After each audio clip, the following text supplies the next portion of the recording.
आपका Libre office में second chapter है कैल्क। कैल्क क्या होता है? कैल्क लिब्रे ऑफिस का स्प्रेडशीट प्रोग्राम है। ये भी एक्सेल की तरह वर्क करता है। ठीक है, आप इस पर क्या क्या वर्क कर सकते हो? इस पर आपको जोड़ना, घटाना, गुणा, भाग, ये सारा वर्क आप इस पे कर सकते हो। जैसे आप लिब्रे में कैल्क की विंडो को ओपन करेंगे तो आपके सामने विंडो ऐसी ओपन होगी। सबसे पहले आप यहाँ पे देख रहे हो कि जब मैंने आपको बताया था कि एक फाइल के दो नाम होते हैं, एक तो होता है फाइल का नेम, दूसरा होता है फाइल का एक्सटेंशन नेम। अभी आपने इस पे कोई भी वर्क नहीं किया है तो यहाँ पे क्या लिख कर आता है? अनटाइटल्ड 1 लिख के आ रहा है। लेकिन जैसे आपने यहाँ पे कोई भी वर्क किया होगा और आपने अपनी फाइल का नाम दिया तो यहाँ पे क्या दिखाता? फाइल का नाम दिखाएगा। जहाँ पे फाइल का नाम रिप्रेजेंट करता है इस बार को क्या कहता है? टाइटल बार कहते हैं। और टाइटल बार के अंदर 3 बटन होते हैं। कौन कौन से होते हैं बटन आपका? एक होता है मिनिमाइज का, दूसरा है मैक्सिमाइज का, थर्ड है आपका क्लोज का। इन तीनों बटनों का नाम क्या है? कंट्रोल बटन, जिनकी संख्या कितनी होती है? 3 होती है। अगर आपने मिनिमाइज पे क्लिक किया विंडो आपकी क्या हो जाएगी? छोटी हो जाएगी। अगर आपने इस पे क्लिक किया तो विंडो आपकी क्या हो जाएगी? बढ़िया क्या हो जाएगी? मैक्सिमाइज आएगी। अगर आपने इस पे क्लिक किया तो विंडो क्या हो जाएगी? क्लोज हो जाएगी। ठीक, इन तीनों बटनों का नाम क्या रखा गया? कंट्रोल बटन रखा गया। और ये तीनों बटन किस बार के अंदर है? टाइटल बार के अंदर है।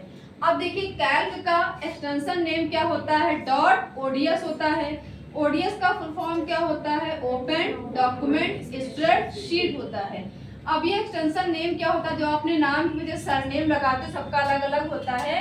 वैसे ही कंप्यूटर में जितने भी एप्लीकेशन होते हैं उनका भी अपना अलग अलग सरनेम होता है।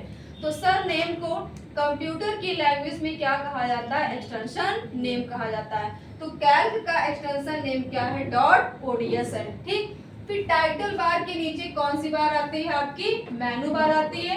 कितने मेनू होते हैं? कौन कौन से होते हैं? पहला मेनू कौन सा आपका?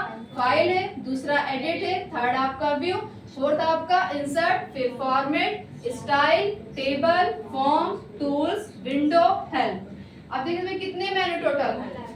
11 है। ठीक, इसको क्या कहा जाता है? मेनू बार कहा जाता है।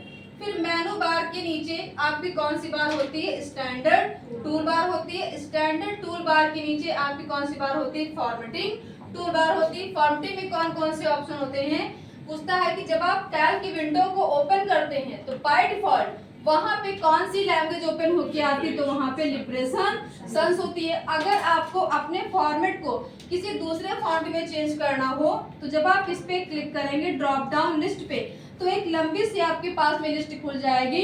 वहां से आप जब क्लिक करेंगे किसी भी लैंग्वेज को यहाँ पे चूज आप कर सकते हैं। आपका फॉर्मेट उसी लैंग्वेज में क्या हो जाएगा? चेंज हो जाएगा। बट बाय डिफॉल्ट वहां पे कौन सी आपकी लैंग्वेज होती है? आपकी लिब्रेशन सन्स होती है। और यहाँ पे जो फॉन्ट का साइज कितना होता है? 10 होता है। ठीक, अगर आपको अपने साइज का टेक्स्ट का साइज को इंक्रीज करना है, डिक्रीज करना है तो जब आप इस पे क्लिक करेंगे ड्रॉप डाउन लिस्ट पे तो यहाँ पे आपको अपने फॉन्ट का साइज इंक्रीज डिक्रीज भी आप कर सकते हैं। टेक्स्ट को यहाँ से आप बोल्ड कर सकते हैं, इटैलिक कर सकते हैं एंड अंडरलाइन भी कर सकते हैं। किस अलाइनमेंट में रखना है? 4 तरह के अलाइनमेंट होते हैं। कौन कौन से होते हैं? एक आपका होता है कंट्रोल+L, ये किसकी शॉर्टकट की होती है? लेफ्ट अलाइनमेंट की। सेकंड आपका होता है कंट्रोल+R, ये किसकी होती है? राइट अलाइनमेंट की। थर्ड आपका होता है कंट्रोल+E, ये होता है सेंटर अलाइनमेंट। फोर्थ होता है कंट्रोल+J, ये आपका होता है जस्टिफाई अलाइनमेंट। ये मैंने आपको राइटर में पढ़ाया भी है। तो 4 तरह के आपके होते हैं अलाइनमेंट। इनको क्या कहा जाता है? फॉर्मेटिंग टूल बार कहते हैं। फिर फॉर्मेटिंग टूल के बार के नीचे एक और बार इंसर्ट होती है जो आपकी 2 पार्ट में डिवाइड होती है। एक आपकी होती है नेम बॉक्स, या उसको कहते हैं एड्रेस बार भी कहा जाता है। क्यों कहते हैं एड्रेस बार? क्योंकि यूजर का पॉइंटर जिस सेल में होगा उसका एड्रेस यहाँ पे नेम बॉक्स पे रिप्रेजेंट करता है। अब देखिए ये जो हॉरिजॉन्टल लाइनें होती हैं इनको हम किससे रिप्रेजेंट करते हैं? 1 2 3 4 से इनको हम रिप्रेजेंट करते हैं। और इनको क्या कहा जाता है? रो कहा जाता है। जो वर्टिकल लाइनें होती हैं इनको हम किससे रिप्रेजेंट करते हैं? अल्फाबेट यानी ABC से रिप्रेजेंट करते हैं। और इनको क्या कहा जाता है? कॉलम कहा जाता है। जब आप रो और कॉलम को आपस में मिलाते हो तो इनके मिलने से जो इंटरसेक्शन बनता है, जो आपके छोटे छोटे ब्लॉक बनते हैं, इनको क्या कहा जाता है? सेल कहा जाता है। ठीक, तो यूजर का पॉइंटर जिस भी सेल में होगा उसका एड्रेस कहाँ पे रिप्रेजेंट करता है, एड्रेस बार या फिर उसको नेम बॉक्स कहते हैं। अगर हमारा कर्सर मान लो इस वाले सेल में है तो तुरंत यहाँ पे उसका एड्रेस चेंज क्यों हो जाएगा, क्योंकि यहाँ पे कॉलम कौन सा F है तो यहाँ पे क्या दिखाएगा, F दिखाएगा। रो कौन सी यहाँ पे देखिए 1, तो यहाँ पे क्या दिखाएगा, 1 दिखाएगा। इसलिए इसको क्या कहते हैं, एड्रेस बार कहते हैं। फिर क्वेश्चन ये भी पूछता है कि कैल्क में जो आपकी एड्रेस बार होती है या नेम बॉक्स होती है वो विंडो के किस साइड होती है, लेफ्ट होती है कि राइट होती है, तो आपको क्या बताना है, विंडो के लेफ्ट साइड होती है। फिर पूछता है कि फार्मूला बार किस साइड, क्या आपको बताना है कि राइट साइड होती है। अब मान लो कि आपको दो नंबर का एडिशन करना है, मान लो आपने इसमें 5 दे दिया, इसमें आपने 3 दे दिया। अब इन दो नंबर क्या करना है, आपको एडिशन करना है।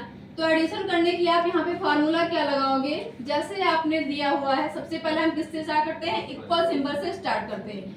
जोड़ना है तो हम क्या लिखते हैं, सम लिखते हैं, ब्रैकेट को ओपन करते हैं। अब देखिए आपका जो 5 वाली वैल्यू है किस कॉलम में, ए में है, तो यहाँ पे हम क्या लिखेंगे, ए लिखेंगे। किस रो में है, 1 में है, तो यहाँ पे क्या लिखेंगे, 1 लिखेंगे।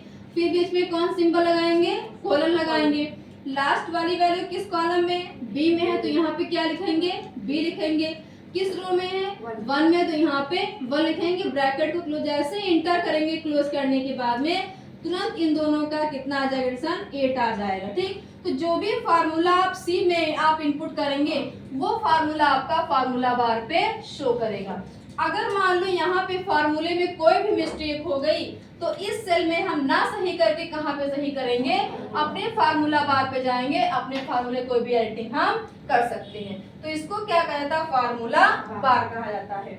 फिर पूछता है इसमें कितनी रो कितनी कॉलम होती हैं, तो स्टार्टिंग आपकी 1 से होती है, रो होती कितनी है, तो 10,48,576 टोटल आपकी रो होती है।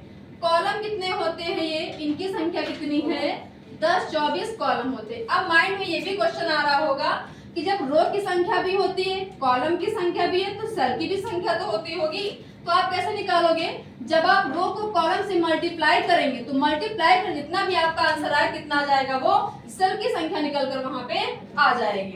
ठीक, फिर पूछता है जब आप कैल्क की विंडो को ओपन करते हैं तो बाय डिफॉल्ट वहां पे कितनी शीट ओपन हो, क्या तो क्या बताना आपको, 1 शीट ओपन होगी। अब मान लो इसी क्या है, शीट 2 को इंसर्ट करना है, तो यहाँ पे सिंबल प्लस का दिया हुआ है, जैसे आप प्लस पे क्लिक करेंगे तुरंत इसी के नीचे क्या जाएगी, आपकी शीट 2 इंसर्ट हो जाएगी। तो जहाँ पे शीटों की संख्या को रिप्रेजेंट करता है इसको क्या कहा जाता है, स्टेटस बार कहते हैं। अभी आपने पढ़ के आए हो राइटर में, वहां पे क्या को शो करता है, पेजों की संख्या को शो करता है, और इसमें क्या करेगा, शीटों की संख्या को शो करेगा। फिर 2 होते हैं आपके स्क्रॉल बार, एक आपका होता है हॉरिजॉन्टल और दूसरा आपका होता है वर्टिकल। वर्टिकल क्या काम करता है, पेज को अप एंड डाउन करने के लिए यूज करते हैं, और इसका यूज क्या होता है, पेज को लेफ्ट एंड राइट करने के लिए इसका यूज करते हैं। ठीक, फिर इसका मिनिमम कितना होता है, जूम साइज 20 होता है, मैक्सिमम कितना होता है, 400 होता है। क्लियर। और ये भी क्वेश्चन पूछता है कि जिस सेल में यूजर का पॉइंटर होता है उसकी जो आउटलाइन होती है ब्लैक कलर की मोटी मोटी, उसको किस नाम से जानते, तो आपका आंसर वहां पे क्या होना चाहिए, एक्टिव सेल होना चाहिए। फिर पूछता है कि जब आप किसी भी नंबर को ड्रैग करते हो तो वहां पे जो सिंबल बन के आता है उस सिंबल को किस नाम से जानते, तो आपका आंसर क्या हो जाएगा, फिर हैंडल हो जाएगा। ये क्वेश्चन आपके एक नंबर से कैसे बनते हैं कि लिब्रे ऑफिस का एक्सटेंशन नेम क्या होता है, तो क्या बताना है, .ods बताना है। फिर पूछेगा कि लिब्रे ऑफिस में आपके करंट ऑपरेटर कितने होते, क्या बताना है, 3 बताना है। फिर पूछेगा इसमें कौन सी होती लैंग्वेज, तो क्या बताना है, लिब्रेशन सच बताना है। फिर पूछेगा कि बाय डिफॉल्ट फॉन्ट साइज कितना होता है, तो 10 होता है। फिर पूछेगा कि उसका मिनिमम एंड मैक्सिमम जूम कितना होता है, तो 20 आपका मिनिमम है और 400 आपका मैक्सिमम है। फिर पूछेगा कि अगर इसका मान लो जूम हम 200 कर दें या 300 कर दें या 400 कर दें तो क्या स्क्रॉल बार की संख्या बढ़ जाएगी, तो चाहे हम जूम चाहे इतना इंक्रीज कर दें इनकी समय हमें संख्या क्या होगी, हमेशा 2 की 2 ही रहेगी, चाहे राइटर की विंडो हो और चाहे आपकी कैल्क की विंडो। एक आपका रहेगा वर्टिकल और दूसरा आपका रहेगा हॉरिजॉन्टल। ठीक, बाय डिफॉल्ट कितने को आपका ओपन होता है, 100 पे ही ओपन रहता है। क्लियर।